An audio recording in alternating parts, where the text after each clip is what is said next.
Como descobrir um propósito? Maravilha. Como descobrir um propósito? Os nossos propósitos, eles surgem a partir de conceitos e valores que nós estabelecemos ao longo da nossa caminhada. Então, por exemplo, você nasce e é interessante que os pais têm propósitos pra gente, né? Verdade. Até mesmo antes de você ser gerado no útero da sua mãe, os seus pais já estavam pensando a respeito de como seria essa criança, a maneira de criá-la, como seria a cor das paredes do quarto. Então, assim, os nossos pais, eles já estabelecem propósito antes de existirmos. Depois a gente, durante a infância toda ali, está suprindo os propósitos dos pais, né? Não temos muita opção em escolher o que queremos, o que gostamos. Então, a roupa, papai e mamãe que compra. A comidinha, papai e mamãe que estabelece qual é o cardápio. E à medida que a gente vai crescendo, entra a adolescência. Na adolescência, talvez esta fase da vida seja aquela em que essas perguntas começam a aparecer. Até mesmo à medida que vai aproximando o vestibular. Né? Porque o vestibular ele define muito do que nós vamos estabelecer como propósito de vida. O que eu vou fazer? Qual a profissão vou escolher para o resto da minha vida? E aí, à medida que a vida vai passando, a adolescência e para a juventude, esse questionamento ele acaba sendo algo que inquieta muita gente. E corre-se o risco de chegar à maturidade da vida, sentar numa cadeira assim de praia e ficar imaginando, mas qual foi mesmo o propósito da minha vida? Então, o propósito ele está muito ligado a sentido de vida. E sentido de vida está ligado a valores e crenças que você estabeleceu ao longo da vida. Então, a pessoa, para ter propósito de vida, ela precisa ter sido criada através de ensinamentos que a orientasse para que ela pudesse estabelecer esse propósito. Se você não tem esse pano de fundo, né, se você não tem esses elementos anteriores, que são seus valores, suas crenças, sua formação, sua cultura, aquilo que você absorveu ao longo da sua caminhada, todos esses elementos são ferramentas para você construir o seu propósito. Então você vê que hoje nós vivemos uma época em que as pessoas estão tendo dificuldade de estabelecer um propósito. Por quê? Porque a gente vive uma convulsão social. A gente vive um emaranhado. Tá tudo, tem muita coisa nova, gente, em pouco tempo. Muita coisa nova. Depois da Revolução Tecnológica, né, a gente pode pegar aí o quê? Os anos 90. Depois da Revolução Tecnológica, o que o mundo mudou em 50, 60 anos, ou até menos que isso, ele não mudou em milênio. Verdade. Então isso gerou um caldeirão quente para a sociedade. E, por exemplo, né, vamos pegar uma família aí da década de 60, 50. O pai era um agricultor, o propósito do filho já estava estabelecido. Ele vai ser um agricultor, ele vai continuar o negócio do pai. Ou ele vai mudar para uma cidade e ter o propósito de estudar. Hoje não. Hoje você tem tanta oferta, tanta possibilidade, que quase neutraliza o indivíduo para estabelecer um propósito assim muito claro, né? Então eu acredito que propósito é isso. É algo que você põe na sua vida a partir de fundamentos que são crenças e valores que você estabeleceu ao longo da sua vida. A pergunta que pode surgir e quando você não sabe quais são suas crenças e valores, e você não consegue estabelecer propósito para isso? Aí é uma característica dessa geração de jovens, que é marcada pelo que nós chamamos de vazio existencial. Tipo, não tem um sistema de crenças e valores que dá um rumo para a vida, elas caem num vácuo de existência, e aí você vai ter parte desse grupo, né, dessas pessoas, indo para um mundo de um prazer ilimitado, de drogas, de uma série de questões que não vai dar sentido nem propósito, mas que vai dar o prazer momentâneo. Entendo dessa forma.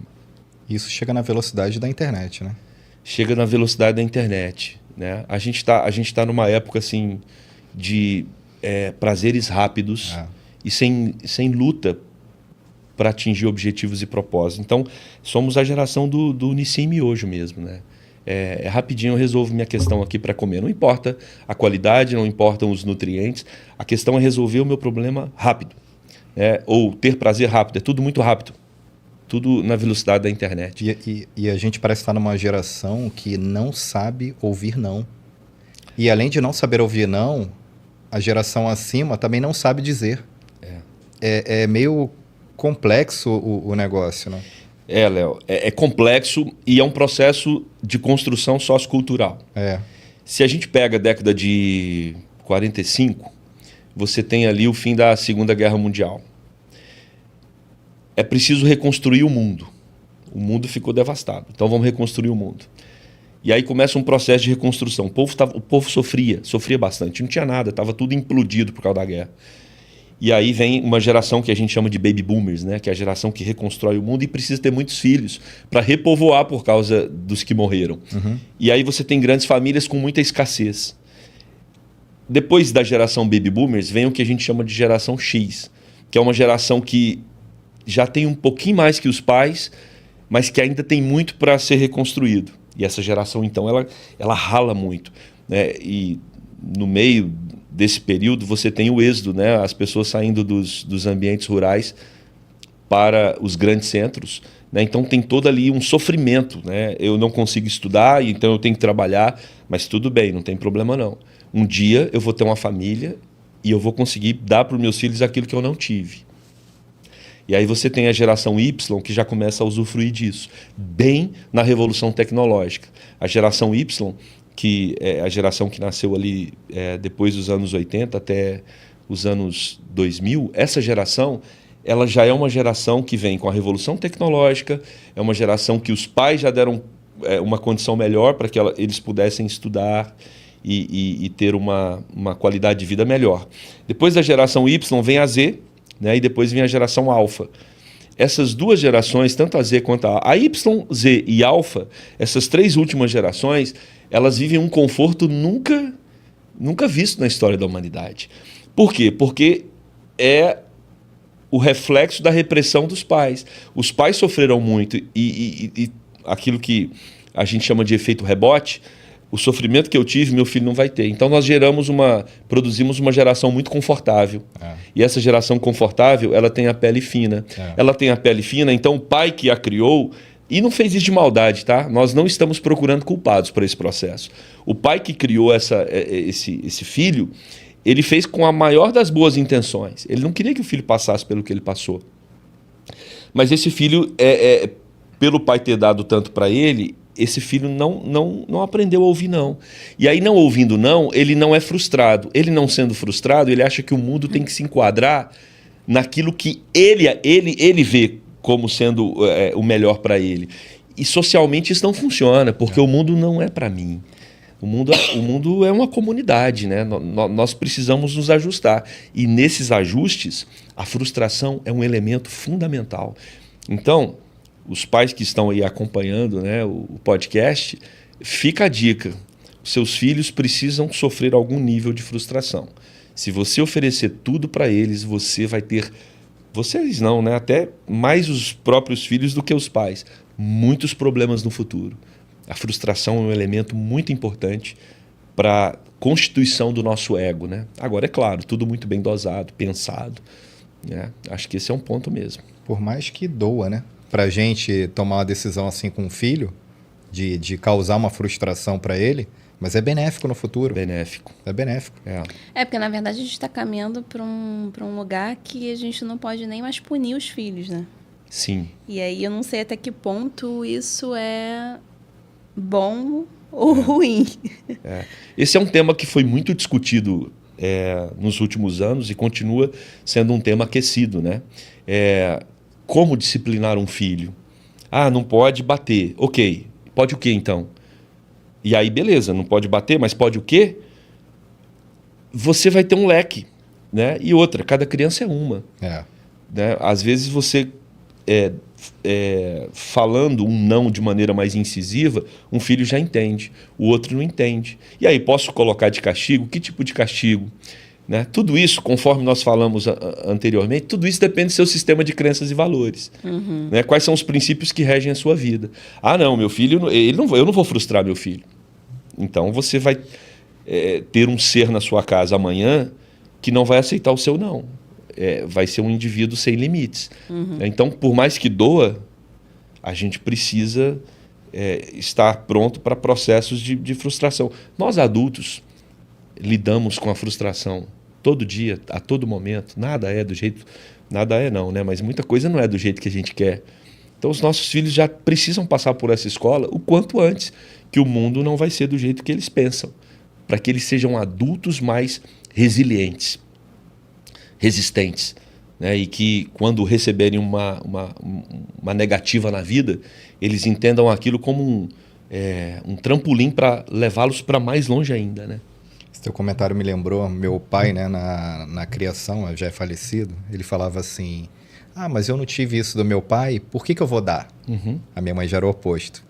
Se você não teve, é por isso que você... Aí eles ficavam nesse equilíbrio, mas eu tenho isso bem claro de lembrança de infância deles em relação a isso. A minha mãe já batia, dava chinelada, né? Para mim era normal aquilo. O meu pai era só na fala. Ele falava, a gente olhava, ou às vezes nem falava. E ele não era nem um cara carrasco, muito pelo contrário, super amoroso. Mas ele só do olhar pra gente, a gente já entendia, parou. E era aí meu irmão, né, menino, quase a mesma idade, então tem aquelas pancadarias de irmão e tal, normal. Na época, né, hoje eu não sei como é que é, mas na época era normal isso. Então ele só no olhar a gente já entendia, já sabia o que era. A minha mãe não, já tinha que aumentar o tom, já tinha que vir com chinelo. A minha geração andava de Kenner, não sei se... Sabe? Eu acho que a minha geração é um pouco antes da sua. A minha era um Kenner. Então, mas a minha geração Aquele Kenner que ardia na bunda. Porque o solado dele era bem duro. Entendi. Era um tênis? Não, era um chinelo. Chinelo. E ele parecia, um lado era uma espuma e o outro ele era bem duro. Cara, e ela só dava nas pernas. Sim. E ficava aquela marca na perna, né, do chinelo. E, cara, e pra mim, pro meu irmão, aquilo não era... Eu não ia processar minha mãe, não ia no conselho tutelada. Até porque eu nem tinha esse conhecimento também. Talvez se tivesse naquela época também não faria nada. Mas é muito diferente. Muito diferente. A gente estava conversando ontem sobre a nossa filha de 6, né? Que, cara, ela tem hora que responde assim, peraí. Tá falando com quem? Não tô entendendo. E o acesso às coisas também é muito fácil, né? Eu quero isso, tem. Eu quero aquilo, tem. E aí quando... E parece que as coisas vão perdendo os valores, né? Quando... Você vai dando, daqui a pouco você vê que a criança não está dando mais valor àquilo, né? Que foi conquistado. Então, mas tem uma hora que eu acho que isso aí. Tem uma hora que a gente tem que repensar o que a gente está fazendo com os nossos filhos, como está sendo dado as coisas, né? Porque a facilidade eu vejo que estraga demais, né? Fica tudo muito banal, muito à vontade. A gente ontem mesmo estava falando sobre isso.